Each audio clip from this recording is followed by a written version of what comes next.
le tienen temor a Dios, pero sirven a otros dioses. Lo primero es tu relación con Dios, porque la Biblia nos dice cómo hacerlo, nos dice qué hacer, y muchas veces no alcanzamos a eso. Pero la relación, el tiempo, hoy día en la mañana que tuviste con Dios, esos 30 minutos que pasaste buscando a Dios, alabando a Dios, Dios lo va a recordar por la eternidad. El servicio que tú haces no reemplaza tu relación.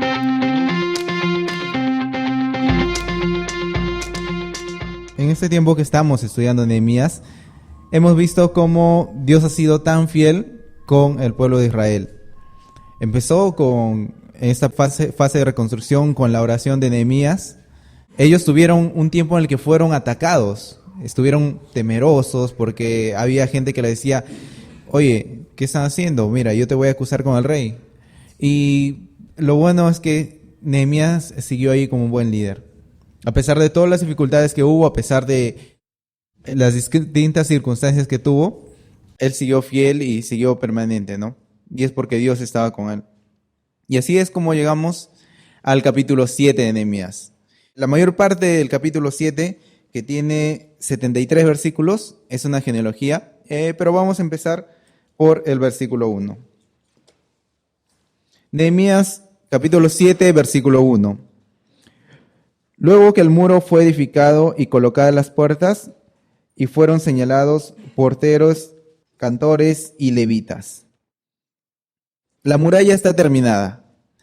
Se puede pensar que los problemas ya se acabaron. ¿Por qué? Porque tenemos murallas, tenemos puertas y tenemos todo edificado.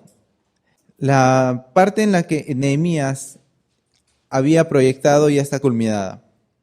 Versículo 2 dice, en ese tiempo que estaba ya terminado todo, mandé a mi hermano Hanani y a Hananías, jefe de la fortaleza de Jerusalén, porque este era varón de verdad y temeroso de Dios más que muchos.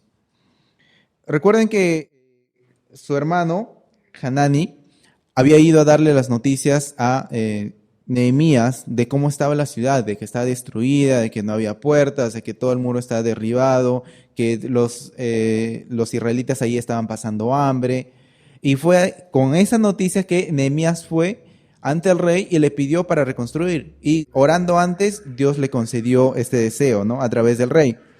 Luego habla de otra persona aquí, Hananías. ¿Qué se dice de Hananías? Una parte muy importante es la que dice que era varón de verdad. ¿Cuántos de nosotros o cuántos pueden decir de nosotros que somos varones de verdad y temerosos de Dios? ¿Dicen eso de nosotros? ¿Deseamos que digan eso de nosotros? Es algo muy, se puede decir, enorgullecedor que puedan hablar otras personas de eso. Pero en realidad él estaba sometido a Dios. ¿Por qué? Había ciertas características en él que eran muy importantes. Por ejemplo, se podía confiar en él, decía la verdad, cumplía todo lo que decía, era puntual en sus, en sus quehaceres. ¿Qué cosas más podría ser Hananías? Con esto lo que dice, ¿no? Que era temeroso de Dios más que muchos, dice. O sea, era un hombre destacado. Y no aspiremos a lo que las demás personas dicen de nosotros, sino a lo que Dios dice de nosotros. ¿Por qué? Porque hay algo en Hananías, que dice muy importante que era temeroso de Dios.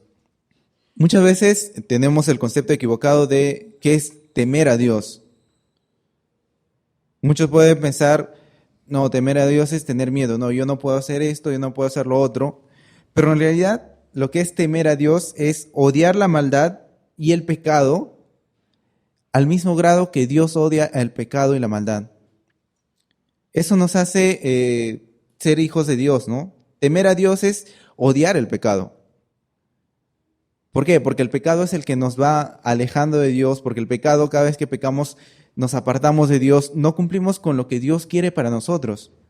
Otra parte en que corresponde a temer a Dios es reconocer la santidad de Dios. ¿Cuán santo es Dios? Tal vez podemos ver a Dios como una pared muy blanca, y si nos comparamos con ella, nosotros no podemos ser así.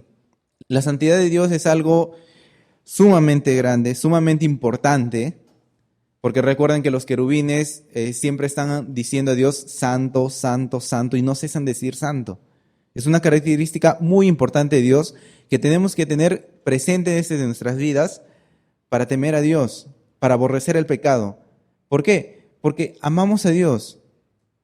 Y si vamos a tener una relación con Él, es necesario reconocer su santidad y vivir nosotros en santidad. No de una forma en la que podamos buscar el orgullo, no, mira, yo soy más santo que tú, yo no hago esto, sino siempre buscando a Dios, mirando a Dios. Si vamos a tener una relación con Dios, nosotros tenemos que tenerlo siempre presente, en cada momento de nuestras vidas. Entonces busquemos esa santidad, ¿no? Recordemos siempre que nuestra naturaleza es pecadora.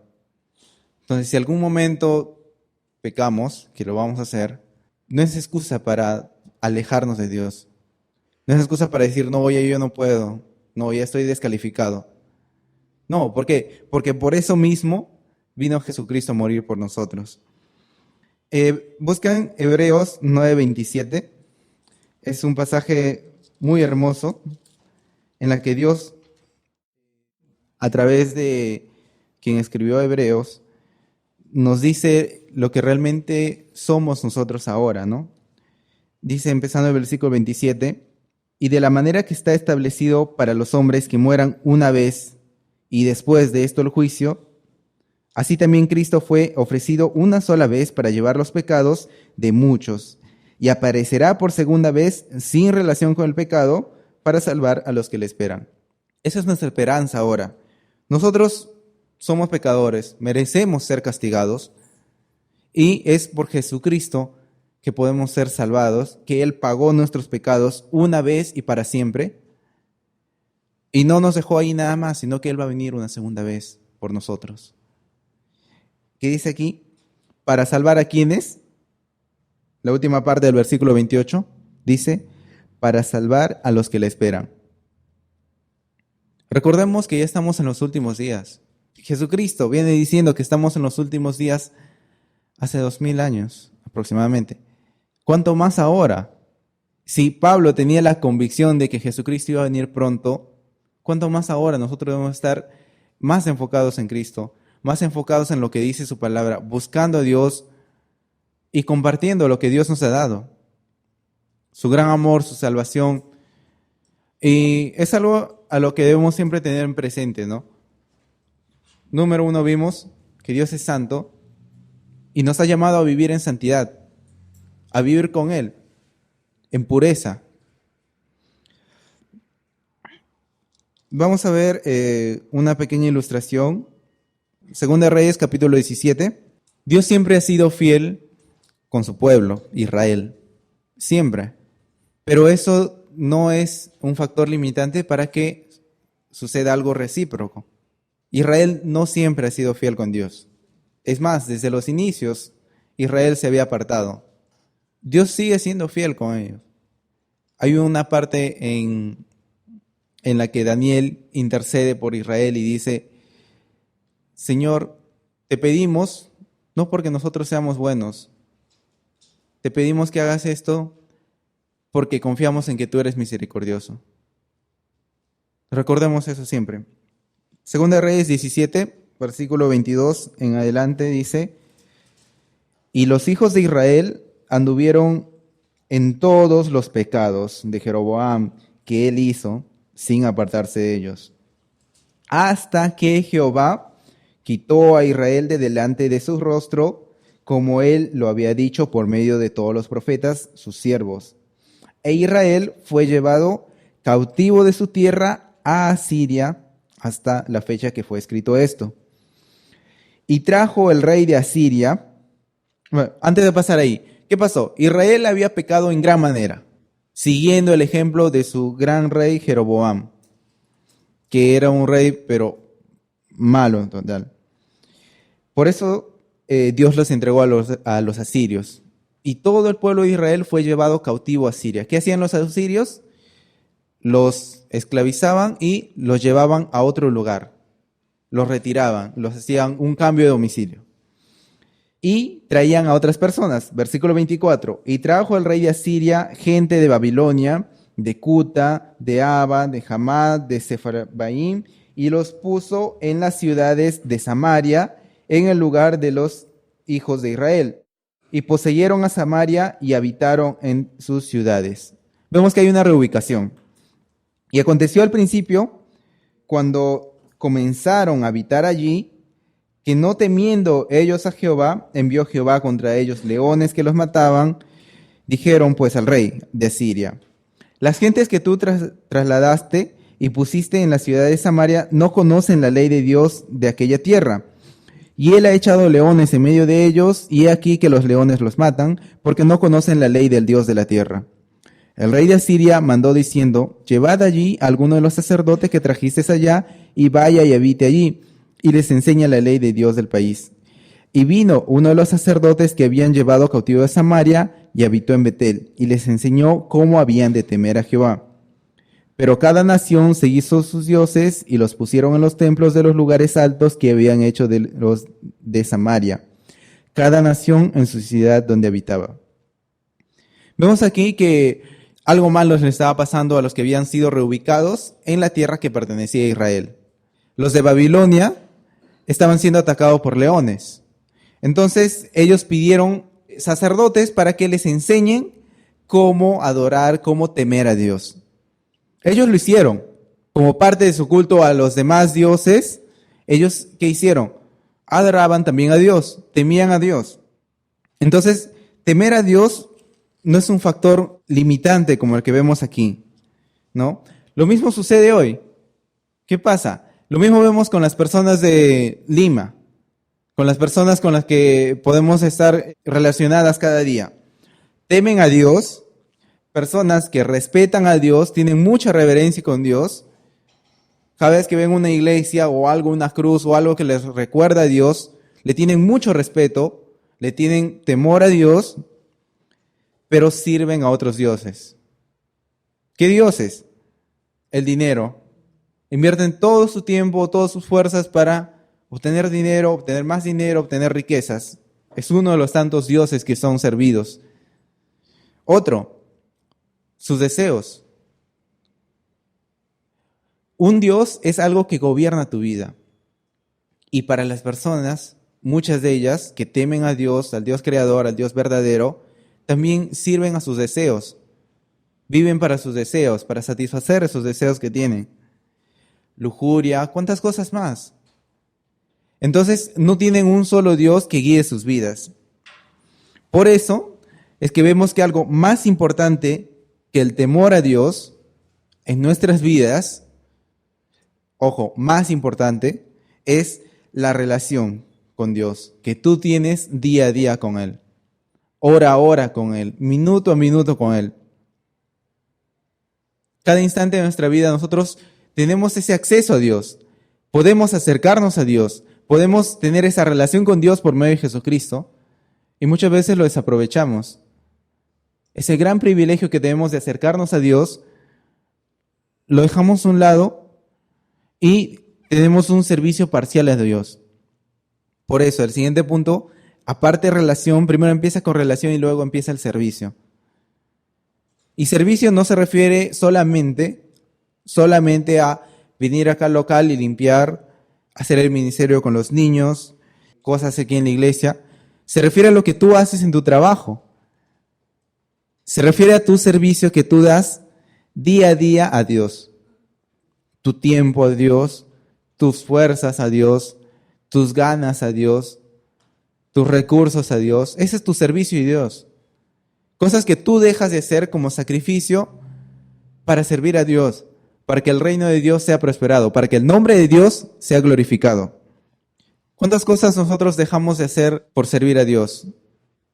Nosotros debemos estar, y ese debemos, lo digo con cuidado porque no es una obligación, sino es una consecuencia de tu relación con Dios, siempre enfocados en Dios. Cada cosa que hacemos, mire, voy a tomar desayuno. Antes de tomar desayuno, oro. ¿Pero por qué estoy tomando desayuno? Porque necesito fuerzas para que mi cuerpo sirva a Dios. ¿Por qué estoy yendo a tal sitio? Todo tiene que estar, pongamos a replantearnos todo, guiado bajo Dios. Es algo que aspiramos, es algo que teóricamente lo tenemos aquí, pero cuesta llevarlo a la práctica. Muchas veces hay personas que te condenan y te dicen, tú no haces eso, personas de la misma iglesia, tú no puedes hacer esto porque estás descalificado, mira, tú has pecado, mira, tú has hecho esto, tú haces lo otro y no puedes servir a Dios así. La principal, lo digo con cuidado, la principal requisito que tienes para servir a Dios es tu relación con Él. Si tú tienes una relación con Dios, Dios te va a decir cómo servirle. No necesariamente parado frente a un púlpito enseñando a 2000 personas. Puedes servir a Dios enseñando, en el caso de los padres, enseñando a tu hijo a leer la Biblia, contándole historias, enseñándole a tu amigo a leer la Biblia. Eso es tu servicio a Dios. ¿Por qué? Porque dedicas tiempo, dedicas fuerzas a Dios para que el reino de Él sea prosperado, crezca. Entonces, lo primero es tu relación con Dios. No descuides tu devocional día a día. Que sea un hábito, un respirar para ti cada día. ¿Por qué? Porque es increíble cómo la palabra de Dios te dice qué tienes que hacer. Te instruye. Y si has pecado, y si te sientes que no, ya no sirvo para nada. Les cuento algo, yo me sentía así la semana pasada. Sentía que había fallado mucho a Dios, que no sé, que ya no podía seguir, que estaba desanimado, sin ganas. ¿Por qué? Porque no hacía lo que realmente tenía en teoría. Todo ese estudio que les había visto, ya lo tenía preparado y decía, no, pero solamente lo digo en la teoría, no lo puedo hacer, estoy tratando de hacerlo y no puedo. Y siempre nos pasa eso, porque la Biblia nos dice cómo hacerlo, nos dice qué hacer, y muchas veces no alcanzamos a eso. Pero algo hermoso que me mostró Dios es que Dios va trabajando poco a poco, y es a través de su palabra. Es increíble cómo una situación desesperada puede convertirse en una oportunidad cuando vamos a la palabra de Dios, cuando vamos ante Dios en oración y dependemos de Él. Porque no es en nuestras propias fuerzas, nunca lo ha sido. Si nos ponemos a pensar bien, todo proviene de Dios. Puedes decir, no, pero son mis músculos, yo me muevo porque camino yo. Pero ¿quién creó la materia para que tus músculos fuesen formados? ¿No? Todo viene de Dios. Entonces, dependamos más de Dios cada día. Y hagamos lo que hace Nehemías en el capítulo 7, versículos 3 y 4. ¿Qué dice? Y les dije, no se abran las puertas de Jerusalén hasta que caliente el sol, y aunque haya gente allí, cerrad las puertas y atrancadlas, y señale guardias de los moradores de Jerusalén, cada cual en su turno, y cada uno delante de su casa. Porque la ciudad era espaciosa y grande, pero poco pueblo dentro de ella, y no había casas reedificadas. Recuerdo que estuve compartiendo con ustedes el capítulo 3 de Nehemías, donde Nehemías planificó cómo reconstruir sus muros. Si estamos en ese proceso de reconstruir, recordemos que esa vez tomé el ejemplo de que nosotros habíamos pecado en algo y habíamos permitido que algo entre a nosotros, maldad, porque nuestros muros habían caído y que se habían robado ciertos tesoros de nosotros. Ahora ya están reconstruidas las murallas. Ya tenemos defensas. Pero Nehemías no bajó la guardia. Después de reconstruir los muros, después de que has logrado tener cierta madurez espiritual, cierto conocimiento de Dios, cierto grado de santidad, si se puede llamar así, no descuidemos lo que estamos haciendo día a día. Muchas veces empezamos con ganas, nos ha pasado algo terrible, nos acercamos a Dios, estamos pendientes de lo que Dios nos dice, y Dios nos levanta.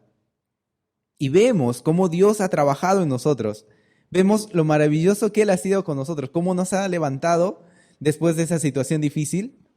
Y casi siempre sucede que nos contentamos con lo que Dios está haciendo y vamos perdiendo esas ganas de vigilar, de seguir atento, de seguir creciendo, de seguir queriendo más de Dios. Y tomemos este ejemplo de Nehemías. Ya estaban las murallas, nadie podía entrar. Tenían murallas firmes, tenían puertas, y dice que él puso guardias. Pongamos guardia en lo que estamos haciendo. ¿Hace cuánto tiempo no tienes un momento, un día de ayuno? No necesariamente tienes que ayunar y orar y dedicar un buen tiempo a la oración cuando estás mal. ¿Recuerdas alguna ocasión en la que estuviste mal y pediste, Dios, ayúdame, y hiciste un ayuno de todo un día, 2 días de ayuno por esa situación difícil que estabas pasando? Y ahorita estás bien, estás contento, estás en toda tu relación con Dios, estás sirviendo en la iglesia, tienes una buena relación con Dios. Pon guardia. Recordemos lo que nos dice 1 Corintios 10, porque no quiero, hermanos, que ignoren que nuestros padres todos estuvieron bajo la nube y todos pasaron el mar. Esta parte está hablando de los padres de Israel. Vamos a ver los milagros que Dios hizo con Israel. Y todos en Moisés fueron bautizados en la nube y en el mar, y todos comieron el mismo alimento espiritual, y todos bebieron la misma bebida espiritual, porque bebían de la roca espiritual que los seguía, y la roca era Cristo. Pero de los más de ellos no se agradó Dios, por lo cual quedaron postrados en el desierto. Habla de los 40 años que estuvieron esas personas en el desierto. Pero estas cosas sucedieron como ejemplo para nosotros, para que no codiciemos cosas malas como ellos codiciaron. Aquí Pablo está diciendo que los israelitas, esas 2 millones de personas, pasaron 40 años en el desierto para ejemplo por nosotros. Dios permitió y Dios les dio ese castigo para que nos sirva de ejemplo a nosotros. Imagínense, 40 años en el desierto hasta morir por seguir sus deseos. Y Pablo dice que eso lo tomemos como ejemplo. No sean idólatras como algunos de ellos. Según está escrito, se sentó el pueblo a comer y a beber y se levantó a jugar. 8. Ni forniquemos como algunos de ellos fornicaron y cayeron en un día 23,000. 9. Ni tentemos al Señor como también algunos de ellos le tentaron y perecieron por las serpientes. 10. Ni murmuren como algunos de ellos murmuraron y perecieron por el destructor.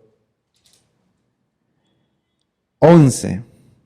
Y estas cosas les acontecieron como ejemplo y están escritas para amonestación a nosotros, a quienes han alcanzado los fines de los siglos. Así que, el que piense estar firme, mire que no caiga. Estamos pasando por un tiempo muy hermoso como iglesia. Hay muchas personas que no vienen regularmente, que están viniendo. Personas nuevas que están llegando por primera vez aquí a la iglesia. Hay muchos ministerios que se están abriendo. Antes de empezar el servicio, oramos por los 3 ministerios que se están abriendo, 4 y otro más aquí, 5. Es un tiempo de crecimiento en el que estamos.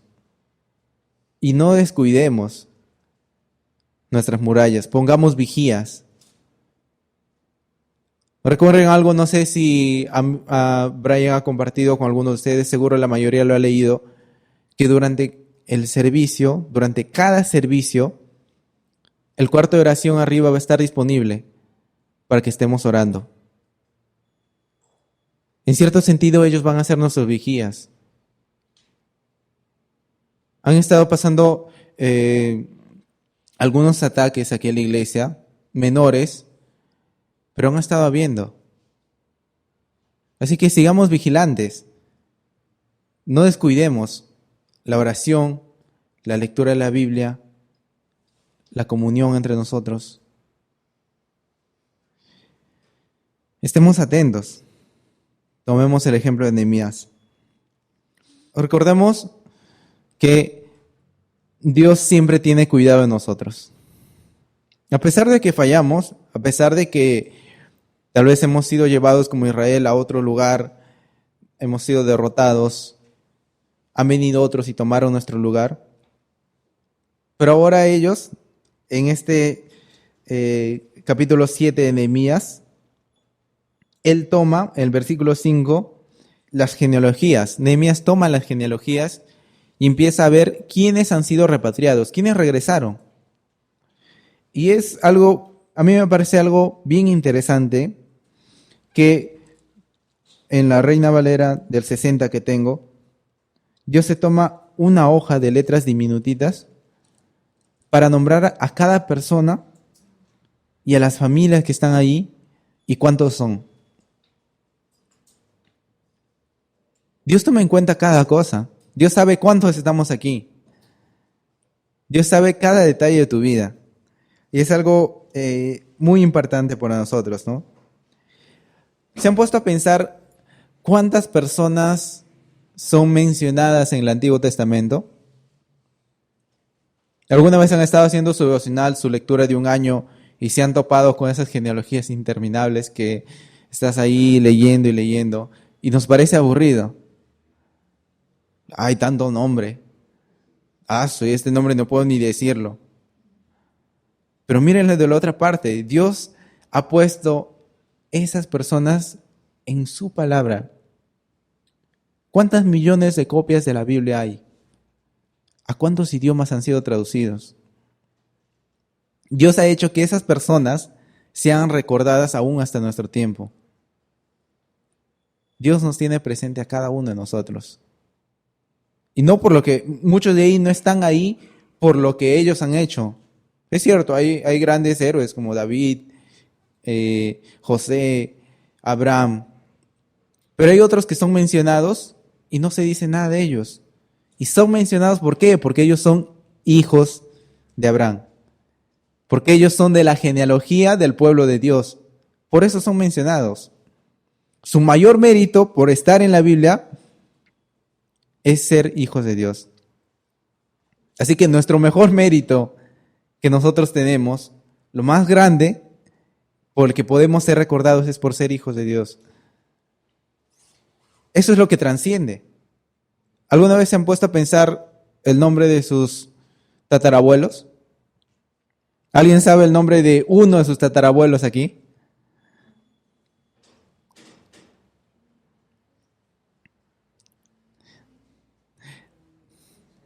Es muy difícil. Entonces, en poco tiempo no seremos recordados nosotros.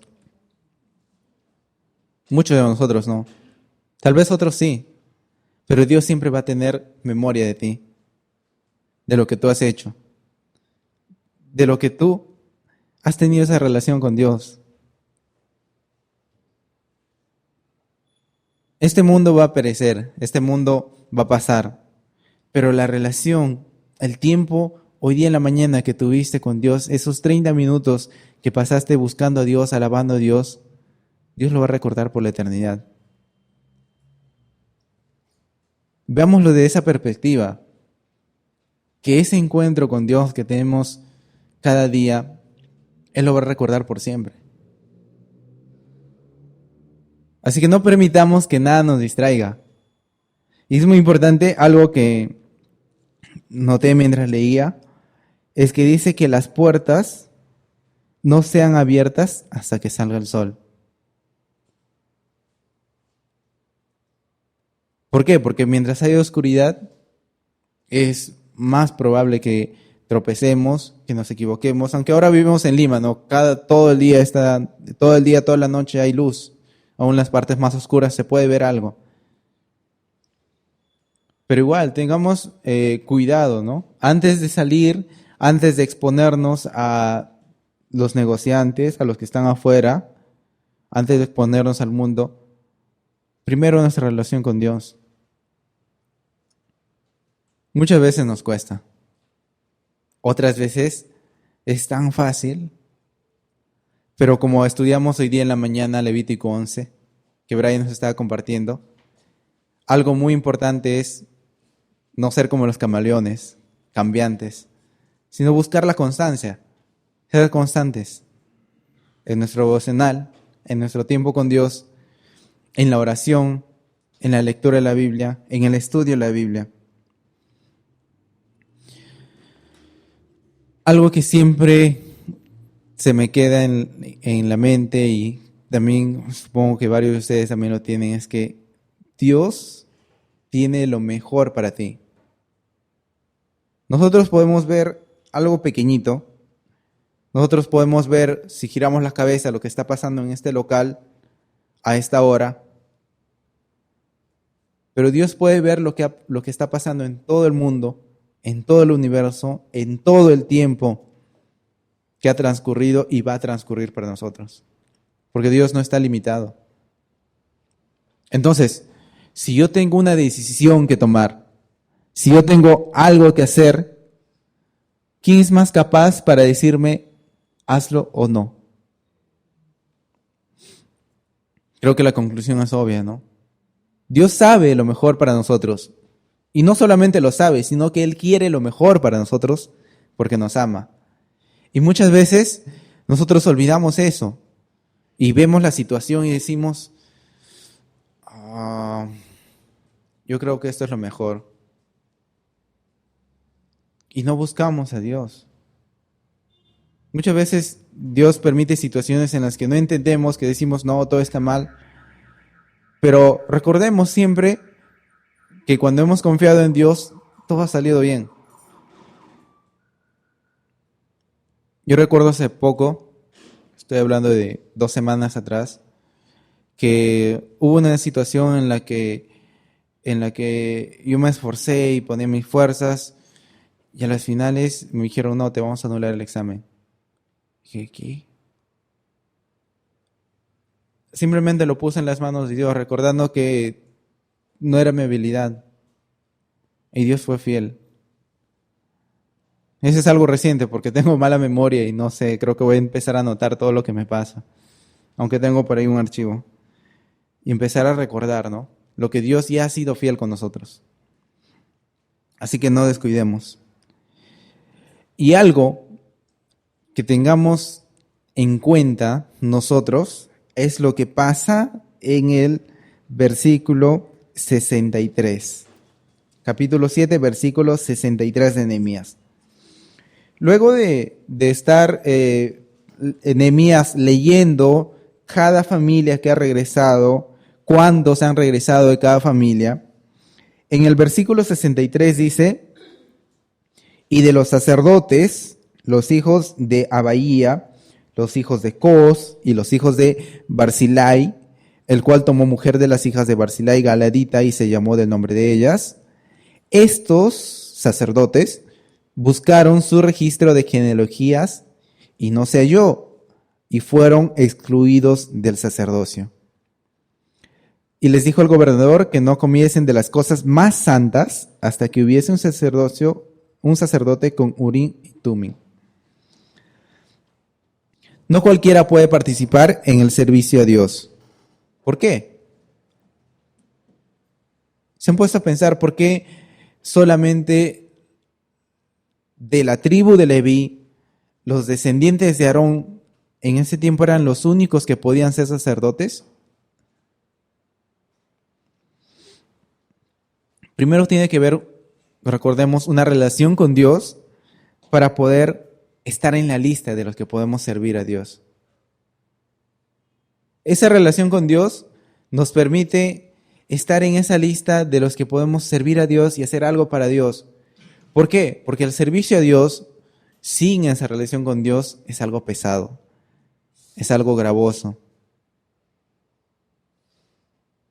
Muchos precreyentes, personas que no son cristianas, Dicen, su ir domingo, 9 de la mañana a una iglesia, o en el caso de los chicos que tocan, 8 de la mañana, y cuando viene Leandro, 7:30 de la mañana. ¿Por qué? Porque realmente es algo gravoso si no tienes esa relación con Dios. Muchas iglesias evangélicas aquí en el Perú se han equivocado porque predican el servicio a Dios. Escuché a una persona que decía, sí, antes yo servía a Dios, pero ahora ya no sirvo a Dios. Sí, yo quiero que mi hijo sirva a Dios. Sí, yo quiero que toda mi familia sirva a Dios. Y recordaba y decía, pero sin servicio, muchos aquí de los de Israel no servían a Dios, pero eran sus hijos. Y lo más importante, como vimos, las genealogías que estaban ahí, muchos no servían a Dios, pero estaban en las genealogías, son recordados ahorita, solamente por tener esa relación con Dios. Mucho más importante que tu servicio es tu relación con Dios. Así que no descuides esa parte. Si estás sirviendo a Dios en algún ministerio, no descuides esa parte. El servicio que tú haces no reemplaza tu relación. Así que tengamos cuidado, pongamos nuestros vigías ahí, veamos qué partes tenemos vulnerables y estemos atentos. ¿Por qué? Porque a Dios le agrada la pureza. Él es santo, así que mantengámonos santos y en pureza en el servicio.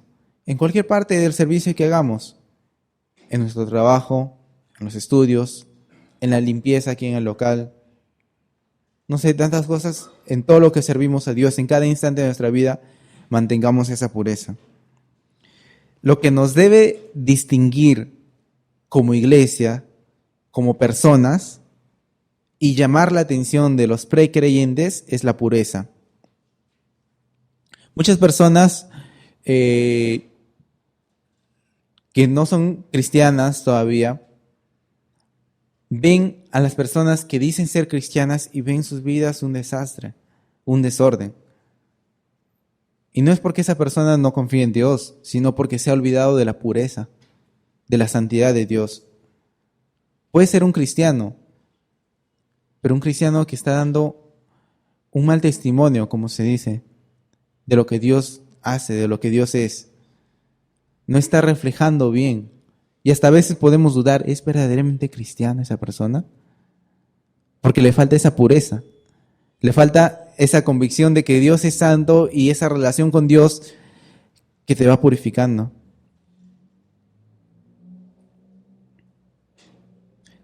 Dios es luz. Y cuando nos acercamos a Él, por más negros que seamos, vamos a reflejarlo. Por ejemplo, si ven esas sillas, son negras, pero porque están por la luz reflejan algo de luz y podemos ver que están ahí. Así que lo que va a hacer que tú te mantengas en pureza, lo que va a hacer que tú te mantengas en santidad es tu relación con Dios. No nos desanimemos. Recordemos que somos luz, porque Dios es luz. Que somos sal, porque hemos sido transformados por Dios. Para refrescar un poco lo que vimos hoy. Nehemías, en el capítulo 3, mandó reconstruir las murallas. Fueron asignadas quienes van a reconstruir las murallas. En el capítulo 7 ya terminaron de reconstruir las murallas. Y a pesar de que ya están protegidos, Nehemías pone vigías. Es importante mantenernos alertas, pendientes de lo que está pasando en nuestras vidas, para mantener esa pureza que Dios requiere por su santidad. Oremos, mantengamos esa relación con Dios antes del servicio. Antes de tu servicio a Dios, mantén esa relación con Él. Y si hay algo en ti, hay algo en tu vida que estás descuidando, empieza por lo básico, lo primero. ¿Qué es lo primero que tienes cada día? Pero yo veo que lo primero que tienes en tu día al empezar tu día, es tu cama, es tu cuarto, es tu casa, es tu familia. Empecemos por ahí. Es nuestro primer servicio a Dios. Tu familia. Tu relación tú con Dios, con tu familia, busca ministrarlos. Así que tengamos cuidado en eso. Otra cosa que se recomienda bastante en lo que vimos es que no cualquiera puede servir a Dios. Pero sí, como vimos en la mañana, los cuervos, quienes estuvieron en la mañana, los cuervos pueden apoyar, pero no son los líderes, no son los que se van a estar adelante. Oremos, mantengámonos vigilantes, a pesar de que ya tenemos murallas, mantengámonos vigilantes en seguir buscando a Dios. Podemos decir, no, estoy bien. Pon un vigía ahí y piensa, ¿hay algo aunque sea pequeñito que está mal? Y enfócate en eso, no lo dejes pasar.